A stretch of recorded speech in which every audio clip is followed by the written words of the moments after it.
I did originally work in the healthcare profession. I did also financial services, but it was just really work. And I just needed to rebalance. It's basically, I got to the point of despair, really. It was just like, it's nice to know that you could pay your mortgage, pay all the bills, but there comes a point where there's something inside of you where you're thinking the quality of life you've got is not what you wish, and you want to get to the next level where there's a better balance. Had it been something that was gradually building up inside you over a period of months, years, or whatever? I think it took over. I think it's a matter of years, really. It was just a build up in the mornings. You think, is this what my life's about? Really, you think, is this what it's all about? And you think, it's like that philosophical question: the meaning of life. What is the meaning of the life for Samuel Brown?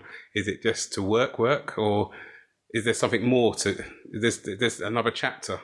Good thing was that you did find that other script. That's right. So what was first? Was it Taekwondo that you got introduced to first, purely, as you say, just to start getting the health side of your life back? Were you still doing your existing career at the time? That's right. Yes, right. Yes, yeah. I was still doing my career. I was still working, but also just attending the gym. And I was fortunate to meet my instructor, Master Ogan, at the local gym. Started doing that, I think it was 1 or 2 sessions a week, and next day is usually, or 2-3 days later, I was in agony, in pain and discomfort, got stiffness and just like...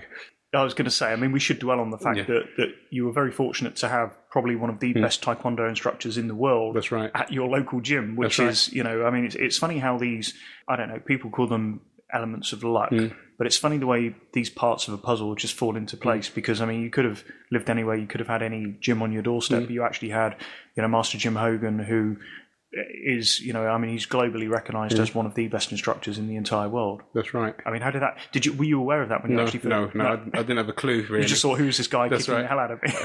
and quite a few people said he's supposed to be a really good instructor.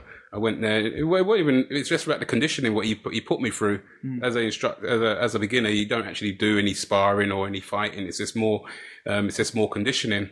And that, it was just like you just came back and you thought, you actually recognized and realized and were more aware of your body, that you actually had muscles which you didn't really were aware of before. And what was the immediate impact in your life? I mean, how were you feeling? Obviously, pain was the first immediate impact in your life, but in terms of the positive side of stuff, what did you begin? I became to be more relaxed. I was a lot more relaxed in my outlook on life. I felt a lot more fitter. I had more energy. So I'd always recommend any form of physical activity, regardless of whatever it is, even if it's walking, just doing something which helps to rebalance that in your life. So there was the positives, and that was the good thing about it. And again, I could apply that to my working life as well. My attitude, my approach to the people I encountered or interacted with. Obviously, there was a bit more energy. I was a bit more vibrant rather than some person who looked kind of drained all the time. And so that was initially just going from just the 2 classes a week. Right. I mean, okay, they were pretty intensive classes, but that wasn't suddenly training every single day. That's right. No, I also did some like circuit training, a bit of other sort of weights and stuff like that, actually, just to rebuild my muscles and stuff. So it was everything was an add-on as well. It's complemented each other, really. I think it's very relevant to actually bring in, and you're not going to mind me saying this, but your age at the time, when you decided to embark on taking up Taekwondo and throwing yourself into an environment that you hadn't been in for a number of years. I know that you were, a fit guy when you were younger and used to do sport and fitness and cycling, but then you took, as you said, you let work really take over your life. You hadn't been in a gym environment for a long time. What age were you when you decided to make this change? I was 40. 40. That's right. I was overweight. I was having a bit of acute back problems, and so it was just like, it was good. It was something I needed to do. It was the point when you wake up in the morning, there's everything, you just start thinking, everything's stiff, all your joints are aching. You just think you need to change. You need to change your lifestyle. You need to do something positive, or it's going to be a downward spiral. Yeah, most people at the age of 40, they think they're already where they're going to be for the rest of their lives. That was obviously what you had been going through with your restlessness and your thought process, but you actually then made that decision to throw yourself out of your comfort zone, because that's obviously what you're in. You're in the environment that you knew all about, and you're in a career that you knew, and blah, blah, blah, and throw yourself into a completely foreign environment. Was that difficult?